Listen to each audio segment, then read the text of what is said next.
السلام عليكم ورحمة الله وبركاته. الحمد لله الذي هدانا لهذا، نحمده ونستعينه ونستغفره ونؤمن به ونتوكل عليه، ونعوذ بالله من شرور أنفسنا ومن سيئات أعمالنا.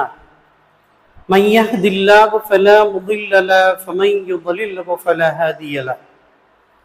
أشهد أن لا إله إلا الله وحده لا شريك له، وأشهد أن سيدنا ونبينا مولانا محمدا عبده ورسوله. أما بعد، قال الله تبارك وتعالى في محكم تنزيل وفي الفرقان المجيد بعد أعوذ بالله من الشيطان الرجيم بفضل بسم الله الرحمن الرحيم. يا أيها الذين آمنوا استجيبوا لله وللرسول إذا دعاكم لما يحييكم واعلموا أن الله يحول بين المرء وقلبه وأنه إليه ترجعون وأنه إليه تحشرون. صدق الله العلي العظيم وصدق رسول النبي الكريم، ونحن على ذلك من الشاكرين والشاهدين، والحمد لله رب العالمين. رب اشرح لي صدري ويسر لي أمري واحلل عقدة من لساني ويفقهوا قولي. ربي زدني علما وارزقني فهما. اللهم صل على سيدنا محمد طب القلوب دوائها وعافية الأبدان وشفائها ونور الأبصار وضيائها وآله وصحبه وبارك وسلم عليه. புகழ் அனைத்தும் அல்லாஹ் ஒருவனுக்கு உரித்தாகட்டுமாக. அவனுடைய சலாத்தும் சலாமும் கருணையும் ஈடேற்றமும் நமது நாயகம் நற்குணத்தின் தாயகம் நபிகளங்கல பெருமானார் ரசூலே அக்ரம் தாஜிதாரே மதீனா சர்வரே காயினார் ஸல்லல்லாஹு அலைஹி வஸல்லம் அவர்களின் மீதும் அவர்களுடைய தோழர்கள் சஹாபாக்கள் தாபீன்கள் தபா தாபீன்கள் சுஹதாக்கள் அவுலியாக்கள் குறிப்பாக மோமின்களான முஸ்லிம்களான நாம் அனைவரும் மீதும் இன்றும் இனி என்றும் என்று நிலவட்டுமாக. சங்கைக்குரிய அல்லாஹ்வின் நல்லடியார்களே, இன்றைய சூழலில் உலகம் அனைத்திலும் கோடிக்கணக்கான இஸ்லாமிய பெருமக்கள் அல்லாஹ்வினுடைய ரசூலினுடைய வழிகாட்டுதலை ஏற்று ஈமான் கொண்டு வாழ்ந்து கொண்டிருந்தாலும் கூட இன்றைக்கு உலகளாவிய அளவில் முஸ்லிம்களுடைய உள்ளத்திற்குள்ளே ஒரு வருத்தமும் கவலையும் இருக்கிறது. என்னன்னு சொன்ன, நம்ம அல்லாஹ்வை தான் நம்பி வாழ்ந்துகிட்டு இருக்கிறோம். ரசூலுல்லாஹி ஸல்லல்லாஹு அலைஹி வஸல்லம் அவர்கள் எப்படி வாழ சொன்னார்களோ அப்படி வாழ்ந்து கொண்டிருக்கிறோம். இருந்தாலும் உலகத்தில் எத்தனையோ சமுதாய மக்கள் வாழ்ந்து கொண்டிருக்கும் பொழுது இஸ்லாமியர்களுக்கு மட்டும் ஏன் சோதனைக்கு மேல் சோதனை? இஸ்லாமியர்கள் இழந்து கொண்டே இருக்கிறார்கள். எதையும் அவர்கள் பெற்றதாக இல்லை. இத்தனைக்கும் நன்மைகளை, பிறருக்கு தான தர்மங்களை, நல்ல விஷயங்களை சொல்லிக் கொண்டுதான் இருக்கிறார்கள். பிறர் நலன் நாடிக்கொண்டு வாழ்ந்து கொண்டிருக்கிறார்கள். இருந்தாலும் உலகளாவிய அளவில் முஸ்லிம்களுக்கு சோதனைகள் மேல் சோதனை ஏன் வந்து கொண்டிருக்கிறது? இப்ப இன்னைக்கு தேதியில பார்த்தோம்னு சொன்னா, இஸ்லாமிய நாடு சோமாலியா, உணவுக்கு பஞ்சம். பலஸ்தீன் என்று சொல்லப்படக்கூடிய காசா, அங்கே ஒரு தாய் தன் பெற்ற குழந்தையை மடியில் வைத்திருக்கிறாள். அந்த குழந்தை பசியினால், பால் இல்லை, அந்த குழந்தைக்கு கொடுக்கறதுக்கு எதுவுமே இல்லை, சதையெல்லாம் மெலிஞ்சு அந்த குழந்தையுடைய அந்த இரண்டு பக்கம் உள்ள எலும்புகள் வெளியே தெரியுது. அந்த குழந்தையும் பசியில அழுகுது. அந்த குழந்தைக்கு கொடுக்கறதுக்கு தாய்கிட்ட எதுவும் இல்லை, தாயும் அந்த கடுமையான பசியில அழுது கொண்டிருக்கிறாள். இப்படி ஒன்று இரண்டு அல்ல, நூற்றுக்கணக்கான ஆயிரக்கணக்கான குழந்தைகள் பட்டினியால் அவருடைய பசியை போக்குவதற்கு தகுந்த உணவோ பாலோ ரொட்டி துண்டோ கூட கிடைக்காமல் பட்டினியால் செத்து மடிந்து கொண்டிருக்கிறது. சரி, இவங்க ஏன் இப்படி சாகுறாங்க? அவங்களுக்கு எதுவுமே உணவு இல்லையான்னு பார்த்தா, உலக நாடுகள் எல்லாம் இவர்களின் மீது இறக்கப்பட்டு பெரிய பெரிய கப்பல்களிலும் விமானங்களிலும் உணவுப் பொருளை அனுப்பி இருக்கிறது. அந்த உணவுப் பொருள்கள் பலஸ்தீனுடைய எல்லையிலே நீண்ட வரிசையில் காத்திருக்கிறது. அந்த உணவுப் பொருள் அந்த பிள்ளை வரைக்கும் போய் சேரல. இரக்கமே இல்லாத அரக்க குணம் கொண்ட அந்த இஸ்ரேலுடைய அரசாங்கம் இந்த குழந்தைகளுக்கு வந்த உணவை தடுத்து வைத்து விட்டு பசியினால் வாடக்கூடிய குழந்தைகளுக்கு அந்த உணவை கொண்டு போய் சேர்க்காம இவர்கள் மட்டும் தின்று கொழுத்து வசதியாக வாழ்ந்து கொண்டிருக்கிறார். அல்லாஹ் எப்பவுமே நீதி செலுத்தக்கூடியவன், அநியாயம் செய்யறவனை விட்டு வைக்கவே மாட்டான். நான் போன வாரம் தான் சொன்னேன், அநியாயமான முறையில இந்த உலகத்துல ஒருத்தர் அக்கிரமம் செஞ்சான்னு சொன்னா அவனுக்கு சரியான முறையில அல்லாஹ் பாடம் கற்பிப்பான். இந்த உலகத்துல சாமர்த்தியமாக திறமையாக நான் இவ்வாறு செய்து கொண்டிருக்கிறேன் என நினைத்து கொண்டிருக்கிற அவர் எவராக இருந்தாலும் சரி, ஆதிக்க வக்ர புத்தி உடைய யாராக இருந்தாலும் ஒன்னும் மரணத்துக்கு முன்னாடியே படிப்பினை கொடுப்பான் அல்ல, இல்லாட்டி கடுமையான தண்டனை அவனுக்கு காத்திருக்கிறது என்பதில் எந்த சந்தேகமும் இல்லை.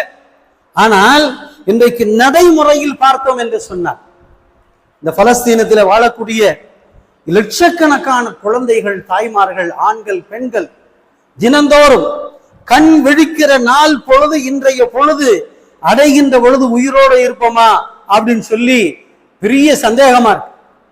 காலையில கண் விழிக்கிறாங்க அல்ஹம்துலில்லாஹ்னு சொல்லி, ராத்திரி படுக்கும் போது அவர்கள் உயிரோடு இருப்பார்களா இல்லை மையத்தா போவாங்களா அப்படிங்கிற ஒரு கேள்வி கணக்கிலேயே, ஒரு மிகப்பெரிய கவலையிலேயே அவர்களுடைய வாழ்க்கை நகர்ந்து கொண்டிருக்கிறார். இத்தனைக்கும் நம்மள மாதிரி சொகுசாலாம் அவங்க வாழல, நம்மள மாதிரி சொகுசாவெல்லாம் வாழல. ஒரு வெறும் சுற்றிலும் கூட சுவர் இல்லாமல் இரண்டு பக்கம் சுவர் இருக்கிறது, ஒரு பக்கம் சுவரே இல்லை, மேல சீட்டு போடப்பட்டிருக்கிறது. அப்படிப்பட்ட அந்த வீட்டுல எந்த விதமான வெயிலுக்கோ மழைக்கோ பாதுகாப்பு இல்லாத ஒரு வீட்டுல அவர்கள் உள்ளே இருக்கிறார்கள். இங்கிருந்து குண்டு மழை பொழிகிறது. தாய் தன்னுடைய குழந்தை மேல பற்றக்கூடாது அந்த குண்டுன்னு சொல்லி தன்னுடைய சேலைக்குள்ளாக அந்த குழந்தையை ஒளித்து வைத்துக் கொள்கிறார். அப்படி இருந்தும் பாய்ந்து வருகிற அந்த குண்டு இருக்கிறதே குடிசைக்குள்ளாக விழுகிறது. குழந்தையின் கன்னங்களும் கண்களும் பீத்து கொண்டு போகிறது. எத்தனையோ குழந்தைகளுக்கு கண் இழந்திருக்கிறார்கள். எத்தனையோ குழந்தைகள் கைகளை கால்களை இழந்து இரத்த சகதியில் இருக்கிறார்கள். இன்னைக்கு நம்ம ஊர்ல எல்லாம் கேள்விப்படுறோம், அடிபட்டா உடனே மருத்துவ உதவி கிடைக்குது, அவசர ஊர்திகள் வருகிறது, ஆம்புலன்ஸ் வருகிறது. ஆம்புலன்ஸ்னாலே இன்னைக்கு பெரிய சர்ச்சை ஆயிடுச்சு. ஆம்புலன்ஸ்னாலே பெரிய சர்ச்சை. ஏன் வருதுன்னு ஒருத்தன் கேட்கிறான், ஒருத்தன் ஏன் வரலன்னு கேட்கிறான். ஒருத்தன் கேட்கிறான் ஏன் கூட்டத்துக்குள்ள ஏன் ஆம்புலன்ஸ் வருதுன்னு கேட்கிறான். இன்னொருத்தன் கேட்கிறான் என் கூட்டத்துல பாதிக்கப்பட்டிருக்காங்க ஏன் ஆம்புலன்ஸ் வரலங்கிறான். வந்தா தப்பா வராது தப்பான்னு தெரியல, அந்த தலைப்பை நம்ம விட்டுருவோம். நமது ஊர்களில் படுகாயம் அடைந்தால் தூக்கி செல்வதற்கு அவசர ஊர்திகள் இருக்கிறது, மருத்துவமனைகள் இருக்கிறது. அது இலவசமோ கட்டணத்திற்கோ ஏதோ ஒன்று நடந்து விடுகிறது.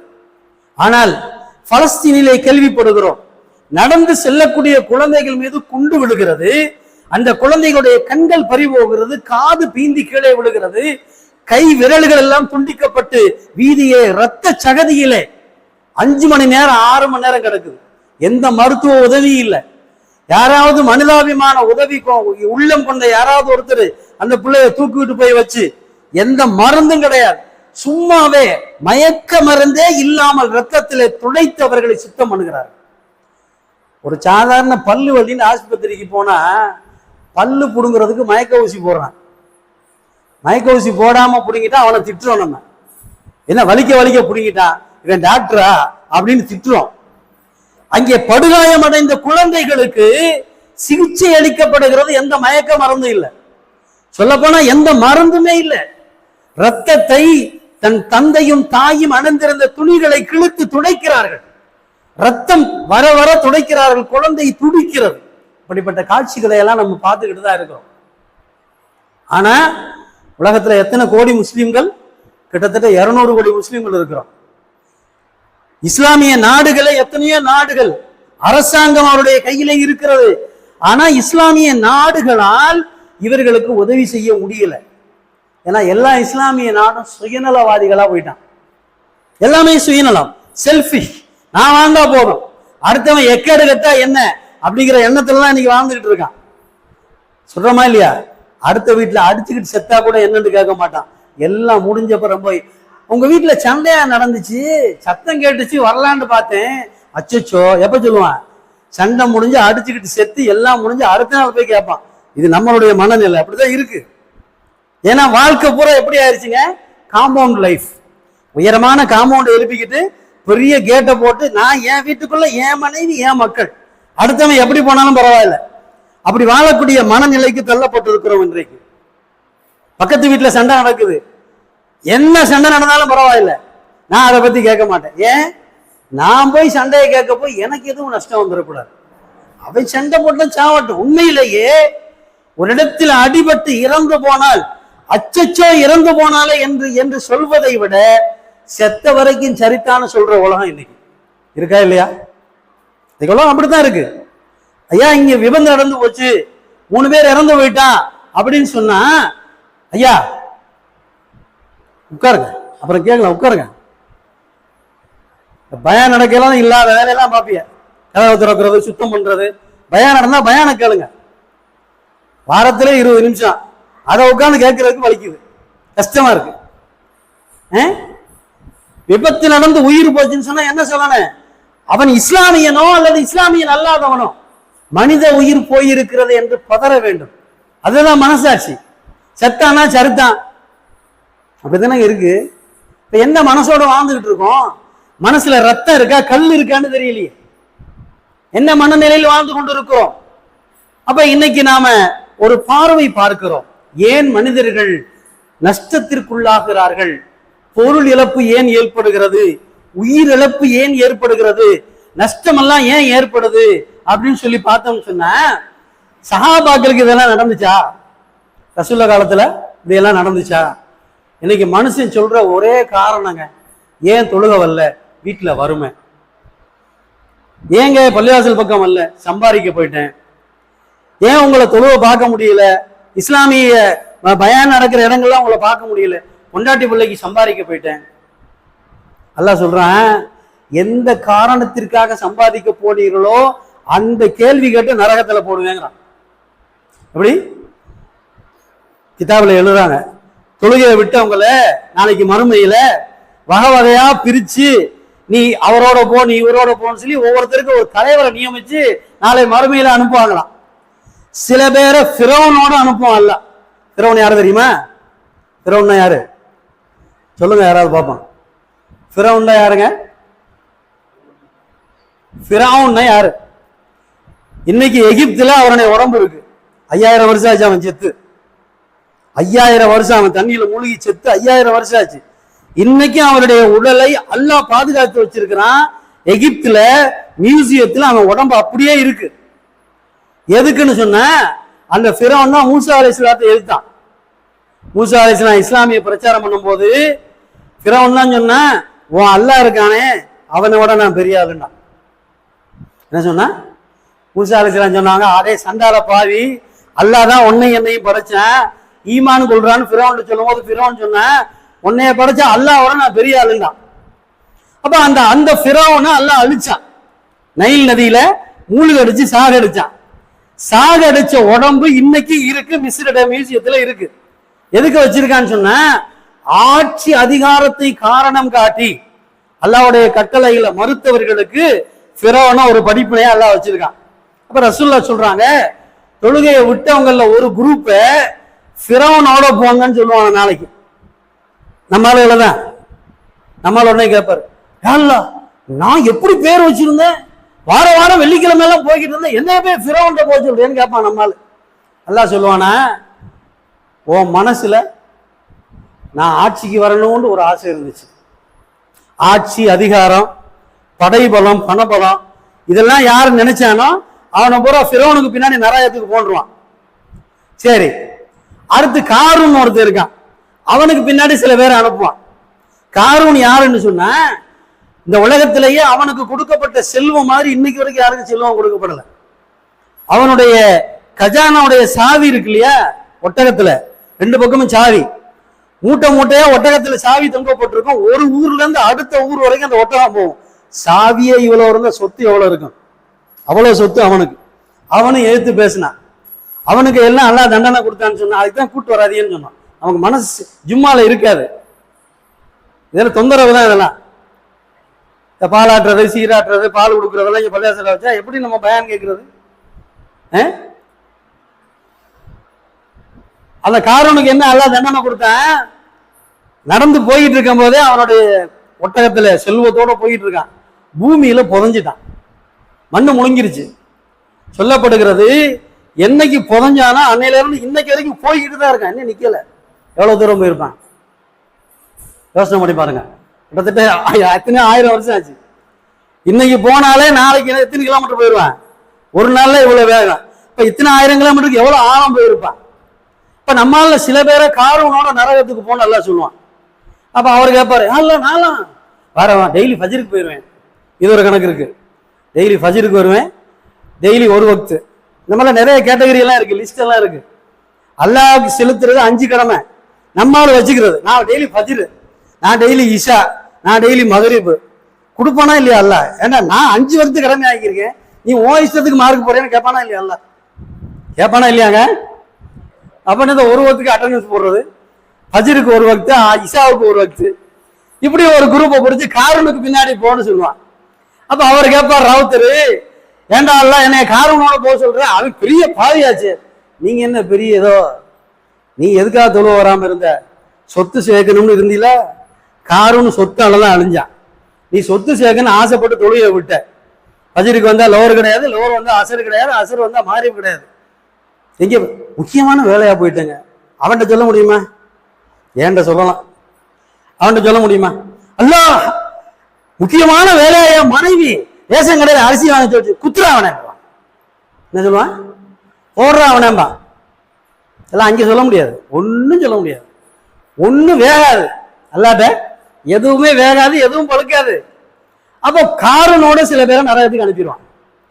3வது ஒரு குரூப் இருக்கா, உபை இப்னு காப் அப்படின்னு ஒருத்தர் இருந்தா, ரசூலுல்லாஹ் காலத்து எதிரி. அவனோட சில பேரை நரகத்துக்கு அனுப்புவான் அல்லாஹ். என்னடா அல்ல இவனோட என்னை அனுப்புற, நீ என்ன செஞ்ச? சும்மா சும்மா ஏதாவது வீண் வாதம் பேசிக்கிட்டே தொழுகைக்கு போகாம இருந்த. என்ன சொல்லுவ? அசரத்துக்கு சம்பளம் கொடுக்குற அவர் தொழுகிறாரு, நம்ம எதுக்கு தொழுவணும்? சில பேர் கேட்குறாங்க, என்ன கேள்வி? அசரத்துக்கு சம்பளம் எனக்கு தொழுகிறதுக்கு நீங்க தரல, எதுக்கு தெரிய? ஏன் தொழுகைக்கு அல்லாட்டதான் சம்பளம் இருக்கும். சில பேர் சொல்றது, சம்பளம் வாங்குறாரு அவர் தொழுகிறாரு, நம்ம தொழுவணும் கடமை இல்லையே. இந்த லிஸ்ட போற யாரோட அனுப்பிடுவான்? உபை இப்னு காபோட அனுப்பிடுவான். வீண் வாதம் பேசிக்கொண்டு தொழுகையை தொழாமல் இருந்தவர்களை உபை இப்னு காபோட என்ன செஞ்சிருவான்? நரகத்துக்கு அனுப்பிடுவான். சரி, இப்ப விஷயத்துக்கு வருவான். சஹாபாக்களுக்கும் வறுமை இருந்துச்சு, நம்மளுக்கும் வறுமை இருக்கு. சஹாபாக்களுக்கும் மனைவி மக்கள் இருந்தாங்க, நமக்கும் மனைவி மக்கள் இருக்காங்க. சஹாபாக்களுக்கு குடும்பத்துல சண்டை இருந்துச்சு, பிரச்சனை இருந்துச்சு. கணவன் மனைவி இடையில பிரச்சனை, சண்டை, தலாக்கெல்லாம் நடந்திருக்கு. எத்தனையோ சஹாபாக்கள் ரசூலுல்லாஹ்ட்ட போய் மனைவியை பத்தி முறையிடுவாங்க, இந்த மனைவி எனக்கு சரியா வரமாட்டாமாங்க, தலாக் ஆயிரும், இவங்களை பிரிச்சு விட்டு வேற ஆளு கல்யாணம் பண்ணி வச்சிருக்காங்க ரசூலுல்லாஹ். எல்லாமே நடந்திருக்கு. ஆனா அவங்க இருந்த நிம்மதி நம்மள்ட்ட இல்லை. சஹாபாக்கள் நிம்மதியா இருந்தாங்க, சந்தோஷமா இருந்தாங்க. நம்மள்ட்ட அந்த நிம்மதி என்ன காரணம் அப்படின்னா, அதுக்கு சரியான ஒரு பதில் சொல்றாங்க பாருங்க. சஹாபாக்கள்கிட்டையும் வறுமை இருந்துச்சு, நம்மள்டையும் வறுமை இருக்கு. சஹாபாக்களும் மனைவி மக்களோட இருந்தாங்க, நம்மள்டையும் மனைவி மக்கள். சஹாபாக்கள் விவசாயம் பண்ணாங்க, நாமளும் விவசாயம், கடை, வியாபாரம் எல்லாம் பண்றோம்.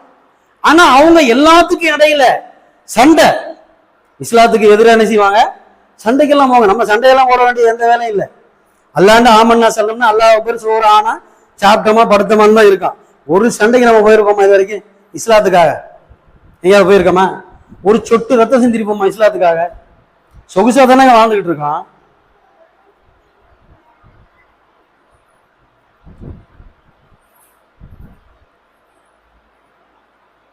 எங்கேயாவது ஒரு சொட்டு ரத்தம் செஞ்சிருப்போமா இஸ்லாத்துக்காக? சொகுசா தானே வாழ்ந்துட்டு இருக்கோம், வலிக்காம தானே வாழ்றோம். அப்ப ஏன் அவங்களுக்கு இருந்த நிம்மதி நம்மளுக்கு இல்லை அப்படின்னு சொன்னா, அதுக்கு காரணம் சொல்றாங்க, அவர்களுக்கு இடையில நபி இருந்தாங்க. இன்னைக்கு ஒரு பிரச்சனைனா உடனே நபியில போயிடுவாங்க. ரசூலுல்லாஹ் இன்னைக்கு வீட்டுல எப்படி ஒரு பிரச்சனை, உடனே ரசூலுல்லாஹ் அதுக்கு தீர்வு சொல்லிடுவாங்க. தீர்வு சொன்னதுக்கு மட்டும் இல்லாம அவங்களுக்கு துஆ செய்வாங்க. உனக்கு இந்த பிரச்சனை இனிமே இருக்காது அப்படி ரசூலுல்லாஹ் என்ன செய்வாங்க, அவளுக்கு துவா செய்வாங்க. அந்த துவா நம்மள்ட்ட இல்லை. சரி, இப்ப நம்ம கேட்கலாம், அப்ப ரசூலுல்லாஹ் நமக்கெல்லாம் துவா செய்யலையா? செஞ்சிருக்காங்க. உலக முடிவு நாள் வரைக்கும் உள்ள முஸ்லீம்களுக்கு ரசூலுல்லாஹ் துவா செஞ்சிருக்காங்க. அந்த துவா வாங்குற தகுதி உள்ள ஆளா நான் வாழ்ந்துகிட்டு இருக்கேனா அப்படின்னு ஒவ்வொரு ஆளும் நெஞ்சில கை வச்சு யோசிக்கணும். ரசூலுல்லாஹ் நமக்கு துவா செஞ்சுட்டாங்க. அந்த துவாவை பெறக்கூடிய தகுதி உள்ள ஆளா நான் வாழ்ந்துகிட்டு இருக்கேனா இல்லையா அப்படின்னு தனியா உட்கார்ந்து நெஞ்சில கை வச்சு யோசிக்கணும். ஜாபிர் அப்படின்னு சொல்லி ஒரு சஹாபி, ஜாபிர் சொல்லி ஒரு சஹாபி, அவங்க அத்தா மௌத்தாயிட்டாங்க. ரசூலுல்லாஹ்வுக்கு ரொம்ப நெருக்கமான சஹாபி ஜாபிர். அவங்க அத்தா மௌத்தாயிட்டாங்க. ரசூலுல்லாஹ் தான் தொழு வைக்கிறாங்க, அடக்கம் பண்ணியாச்சு, வந்தாச்சு. அடுத்த நாள் ஜாபிர் வர்றார். யார் ரசூலுல்லாஹ், என் தந்தை நேற்று மரணித்து விட்டார்கள், நீங்கள் தான் தொலை வைத்தீர்கள், அடக்கம் செய்தீர்கள், எல்லாம் பண்ணிட்டீங்க. இப்ப என்ன ஆச்சுன்னு சொன்னா, என் தந்தை என்னுடைய சக்திக்கு மேற்பட்டு கடன் எல்லாம் வாங்கி வச்சுட்டு மௌத்தாயிட்டாங்க. அந்த கடனையும் நான் அடைக்கணும். என் தந்தைக்கு பிறந்த என் உடன் பிறந்த சகோதரிகள் பெண் மக்கள், அவங்கள நிக்காவுக்கு நான் தான் முடிச்சு கொடுக்கணும். இன்னைக்கு எல்லாருக்கும் இருக்க பிரச்சனை அது. எல்லாரும் சந்திக்கக்கூடிய நம்ம எல்லாம் நினைக்கிறோம், சஹாபாக்கெல்லாம் என்ன நம்ம எவ்வளவு கஷ்டப்படுறோம் அப்படின்னு நினைக்கிறோம். இப்ப பாருங்க தீர்வு. ஜாபிர் கேட்கிறாங்க, எங்க அத்தா என்ன செஞ்சிட்டாரு, நிறைய கடன் வாங்கிட்டாரு, இந்த கடனையும் நான் அடைக்கணும், என் கூட பிறந்த என்னுடைய அக்கா தங்கச்சிகளை கல்யாணம் பண்ணி கொடுக்கணும், இவ்வளவு கடன் சுமை என் தலையில் கட்டி விட்டு என் தந்தை இறந்து விட்டாரு, எந்த பொருளாதார வசதியும் இல்லை, நான் என்ன செய்யறது? அப்ப ரசூலுல்லாஹ் சொன்னாங்க, ஜாபிர் அல்லாஹ் மேல நம்பிக்கை இருக்கான்னு கேட்டாங்க. நம்மள்ட்ட கேட்டா என்ன சொல்லுவான், அதெல்லாம் இருக்கு. எங்க இருக்கு? 4 ரோட்ல இருக்குமோ. நம்பிக்கை எங்க இருக்கு? 4 ரோட்ல இருக்கு, மலையூர்ல இருக்குன்னு சொல்லுவோம். அவர் சொன்னார், நிச்சயமாக அல்லாஹ் என்னை காப்பாற்றுவான், நான் நம்புறேன், நீங்க என் கூட இருக்கீங்க. ரசூலுல்லாஹ் பத்தி சொன்னார், நீங்க என் கூட இருக்கிறீங்க, அல்லாஹ் என்னை காப்பாற்றுவாங்கிற நம்பிக்கை எனக்கு இருக்குல்ல, அந்த நம்பிக்கை 100% இருந்தால் என்னோடு வா, உனக்கு என்ன தோட்டம் இருக்கோ அதை காமினார். அவருக்கு இருக்கு தலைக்கு மேல கடன், எவ்வளவு லட்சக்கணக்கான வச்சுக்கோமே கடன் இருக்கு. அப்ப எத்தனை கடன்காரன் இருக்கான்னு கேட்டாங்க. இந்த மாதிரி யூதர் ஒருத்தர் எங்க அத்தா கடன் வாங்கிட்டாரு, 30 வஸ்கு. ஒரு வஸ்குன்னு சொன்னா 1500 கிலோ பேரிச்சம்பழம். 30 வஸ்கு எங்க அத்தா கடன் வாங்கியிருக்காரு ஒரு யூதன்ட்ட, முஸ்லீம் இல்ல. இவருக்கு தான் நிறைய கடன் அப்படின்னு சொன்ன உடனே அவனை வர சொல்லுன்னாங்க ரசூலுல்லாஹ். அவனையும் கூட்டிக்கிட்டு ஜாபிரையும் கூட்டிக்கிட்டு இவருடைய பேரிச்சம்பழ தோட்டத்துக்கு கூட்டு போறாங்க. பேரிச்சம்பழ தோட்டத்துக்கு கூட்டு போனா மாச கணக்குல இங்க தண்ணி ஊத்துன மாதிரியே தெரியல, தோட்டம் காஞ்சி கிடக்கு. நம்ம ஊர்ல உள்ள வாக்கியா வர மாதிரி தண்ணியை பார்த்தே மாச கணக்காச்சு வயர்லாம் இருக்குல்ல, அந்த மாதிரி கிடக்கு. சும்மா 2-3 மரத்துல 4-5 பழம் கிடக்கு. எல்லாத்தையும் தேர்த்தினாலே கூட 10-15 கிலோ வராது. ஆனா இவர் எத்தனை கொடுக்கணும்? 30 வஸ்கு. ஒரு வஸ்கு 1500 கிலோ பேரிச்சம்பழம். இவன் ஒரு ஆளுக்கே கொடுக்கணும். இன்னும் எத்தனை பேர் லிஸ்ட்ல இருக்கான்னு தெரியல. இப்ப ரசூலுல்லாஹ் சொன்னாங்க, ஜாபிரே அல்லாஹ் மேல நம்பிக்கை இருக்கா? இருக்கு. நான் துவா செய்யறேன், நீ ஆமீன் சொல்லு. என்ன சொன்னாங்க? நான் துவா செய்யறேன், நீ ஆமீன் சொல்லு. இது ரசூலுல்லாஹ் மட்டும் சேர்ந்தது இல்ல, உன்னுடைய நம்பிக்கையும் இதுல சேரணும். யாராவது நெஞ்சில கை வச்சு சொல்லுங்க, ஆமீன் சொல்லுங்க, நான் துவா ஓதுறேன், உங்க வீட்டுக்கு 1000 ரூபாய் கிடைக்கும் அப்படின்னு சொல்லுங்க. நான் கேட்டு எங்கடா கிடைக்கும் சொல்லுவோமா இல்லையா? ஏன்னா என் இதுல எனக்கே ஓட்ட, இதுல எனக்கே ஓட்ட, என் நம்பிக்கையில எனக்கே ஓட்ட. நான் துவா செய்யறேன், நீ ஆமீன் சொல்லு, உனக்கு உங்க வீட்டுக்கு எனக்கு 10,000 ரூபாய் வரும். நம்பிக்கையோட இருந்தா தானே நானே. அப்ப ஜாபிர் சொன்னாரு, யா ரசூலுல்லாஹ் நான் ஆமீன் சொல்றேன், நீங்க துவா செய்யுங்க. நபி ஸல்லல்லாஹு அலைஹி வஸல்லம் அவங்க துவா செஞ்சாங்க, யா அல்லாஹ் இவருடைய வறுமையை போக்கி இவருடைய கடன் தீர்வதற்கு உதவி செய்வாயாக. அவர் துவா செஞ்சு ஆமீன் சொன்னாரு. சொல்லப்படுகிறது ஹதீஸ்ல, சில நாட்களில் என்ன ஒரு 10-15 நாளுக்கு இடையில பேரித்தம்பளம் காய்ச்சி தொங்கியது. ஒவ்வொரு மரத்திலையும் அளவுக்கு அதிகமாக பேரிச்சம்பளம் வந்து இந்த ஒரு யூதருடைய இல்ல, எல்லாருக்கும் கொடுக்க வேண்டிய கடன் எல்லாம் தீர்த்துட்டு இவர் கையில 2000 கிலோ பேரிச்சம்பளம் வீதம் இருந்துச்சான். அதே ரசூலுல்லாஹ் வந்து நாமளும் சொல்றோம். என்ன சொல்றோம்? லா இலாஹ இல்லல்லாஹ் முஹம்மது ரசூலுல்லாஹ் நம்மளும் சொல்றோம். ஆனா என்ன இல்லை? அந்த நம்பிக்கை இல்லை, அந்த ஈமானுடைய உறுதிப்பாடு இல்லை, என்னுடைய அமல்களில் எனக்கே நம்பிக்கை இல்லை. அப்ப அஜர்த்த துவா கேட்கிறாரு, நான் ஆமீன் சொல்றேன், எனக்கு கபூலாக மாட்டேங்குது. என்ன அர்த்தம்? என்னுடைய ஈமான்ல நம்பிக்கை இல்லை. அந்த துவாவை வாங்குற அளவுக்கு நான் தகுதி இல்லை. 10 பேர் காய்ச்சல்னு ஒரு டாக்டர்கிட்ட போறாங்க, ஒரே ஊர்ல காய்ச்சல் வருது, 10 பேர் காய்ச்சல் வருது, 10 பேர் ஒரே டாக்டர்கிட்ட தான் போறான். அவன் எல்லாருக்கும் ஒரே மாதிரி தான் காதுல மாட்டி நெஞ்சில வச்சு பார்த்துட்டு 10 பேர் எல்லாருக்கும் ஒரே மாத்திரை தான் எழுதுறான். 9 பேர் பொழைச்சிடறான், ஒருத்தன் போயிட்டான். இங்க போயிட்டான். இன்னாலில்லாஹி வ இன்னா இலைஹி ராஜிஊன். இப்ப மருத்துவர்கிட்ட பவர் இல்லையா அல்லது மாத்திரையில பவர் இல்லையா? யார்கிட்ட பவர் இல்லை? நம்மளுடைய நம்பிக்கை என்ன?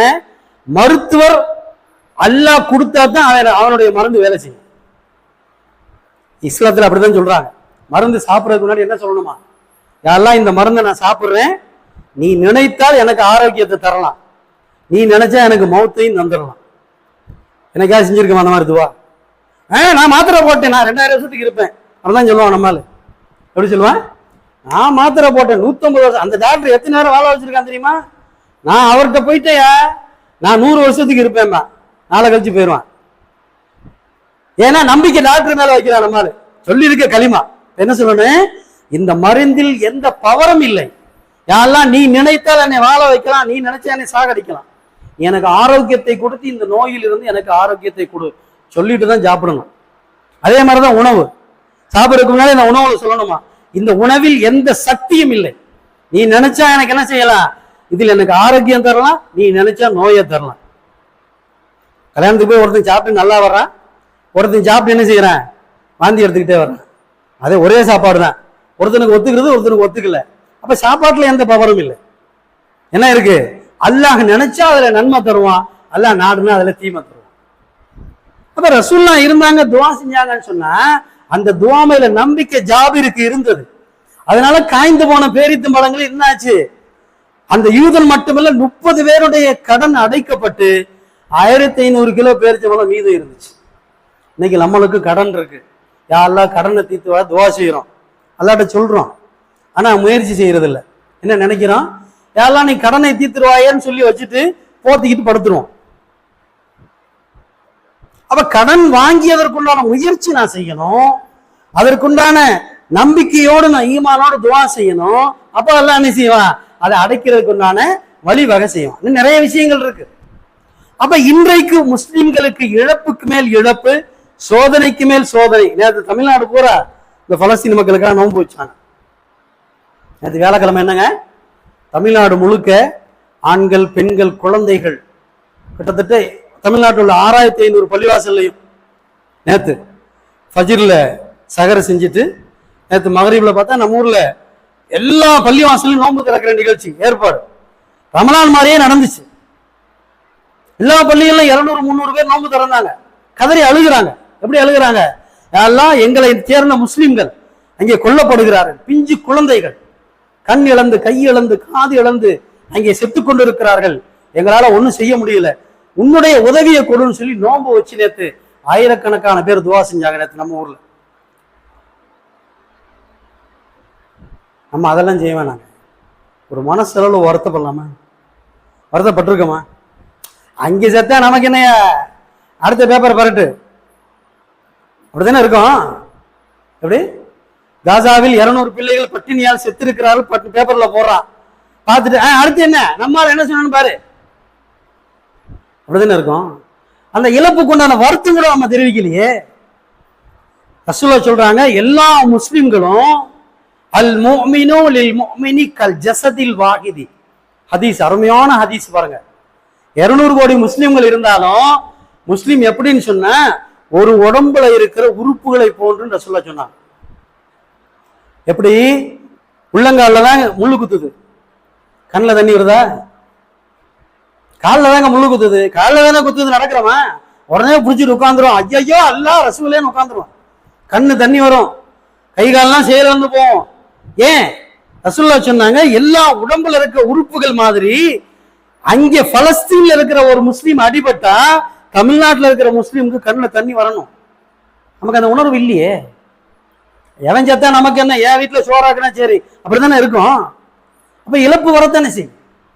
அதான் சொன்னாங்க, அவங்க சாகுறாங்கன்னு வேடிக்கை பாக்குறீங்க, இந்த சாவு உங்களுக்கு வர்றது ரொம்ப நாள் ஆகாது. என் ஊர்ல எல்லாம் ஒண்ணும் இல்லப்பா, நான் எப்பவும் போல இருக்கேன்னு நினைச்சுக்கிட்டு இருந்தோம்னா அங்க உழுவுற அடி இங்க உழுவுறதுக்கு எத்தனை நாள் ஆகும்? அல்லாஹ் நினைச்சான்னா செகண்ட்ல கொண்டு வந்துருவான். அதனால பிறருடைய நஷ்டத்தை பார்த்து நான் மகிழக்கூடாது, பிறருடைய கஷ்டத்தை பார்த்து நான் சந்தோஷப்படக்கூடாது. என்னுடைய மனசுல வருத்தம் வரணும், யாரெல்லாம் அவங்களுக்கு கஷ்டத்தை கொடுத்துடாத, அவங்களும் என்னைய மாதிரி முஸ்லீம்கள், அவங்களுக்கு பாதுகாப்பு கொடுன்னு சொல்லி துவா செய்யணும். அதான் தமிழ்நாடு பூரா செஞ்சாங்க. எல்லா பள்ளிகள்லையும் நேற்று ஒரே அழுக மாறிவில, நேற்று மாறிவில எல்லா பள்ளியிலையும் ஆளுதல். இங்க இருந்தா அது நடக்காது, எனக்கு தெரியும். நானும் கத்தி கத்தி பார்ப்பேன், நான் மட்டும்தான் இருப்பேன். மிஞ்சி போனா ஒன்னே முக்கா டிக்கெட் வரும். அதனாலதான் நான் போயிட்டேன். இங்க என்ன நடக்கும்னு எனக்கு தெரியும், ஏன்னா கத்தி கத்தி நானும் பார்த்துட்டேன். 1 மணிக்கு வான்னு சொல்லியிருக்கேன். எத்தனை பேர் 1 மணிக்கு வந்தான்? 1 மணிக்கு ஜும்மாக்கு வாங்கன்னு சொன்னோம்ல, எத்தனை பேர் ஜும்மாக்கு வந்தோம்? ஏன்னா இங்க நடக்காதுன்னு தெரிஞ்சுதான் என்ன செய்யறான், எங்க நடக்குமோ அங்கே போயிட்டோம். இப்ப புரியுதா நம்ம நிலைமை என்னன்னு தெரியுதா? நம்மளுடைய நிலைமை புரியுதா இல்லையா? இப்படிதான் நம்ம இருக்கோம். குறைஞ்சபட்சம் அல்லாஹ்ட்ட துவா கேட்க தகுதி உள்ள மக்களாவது நம்ம மாறிக்கிறோம். அடி விழுந்ததுக்கு அப்புறம் யா அல்லாஹ்னு கேட்டா அல்லாஹ் நிச்சயமா உதவவே மாட்டான். அடி விழுந்ததுக்கு அப்புறம் யா அல்லாஹ் எனக்கு இழுத்துக்கிருச்சு, எனக்கு கை கால் போயிருச்சு, என் வீட்டுல 2 உசுறு போயிருச்சு அப்படின்னு கேட்டா அல்லாஹ் ஒத்துக்க மாட்டான். நஷ்டத்துக்கு முன்னா நல்லா இருக்கும் போது கேட்க சொல்லாங்க ரசூலுல்லாஹ். நீ ஆரோக்கியமாக இருக்கும் பொழுது உடல்நல குறைவு ஏற்படாமல் இருப்பதற்கு துவா செய், இதான் ரசூலுல்லாஹ் சொன்னார். நஷ்டம் அடைஞ்சதுக்கு அப்புறம் யா அல்லாஹ் போச்சே போச்சேன்னு சொல்றது இல்ல. நஷ்டம் அடைவதற்கு முன்னால் லாபமாக நீ இருந்து கொண்டிருக்கும் போதே நஷ்டமாக வராம இருக்கணும்னு துவா செய்யணும். அதான் துவா. படுத்துக்கிட்டதுக்கு அப்புறம் கையை வந்தா அல்லாஹ் பார்க்க மாட்டான். படுக்கிறதுக்கு முன்னாடி கேட்கணும், ஆரோக்கியமா இருக்கும் போது கேட்கணும், லாபமா இருக்கும் போது கேட்கணும், சந்தோஷமா இருக்கும் போது கேட்கணும். அப்பதான் கவலை வராது. கேட்போமா இன்ஷா அல்லாஹ். எல்லாம் வல்ல அல்லாஹு தஆலா நிறைந்த ஈமானோடு வாழ்ந்து மறைக்கக்கூடிய தகுதியை உங்களுக்கு எனக்கும் தருவானாக. அஸ்ஸலாமு அலைக்கும் வரஹ்மத்துல்லாஹி வபரகாத்துஹு.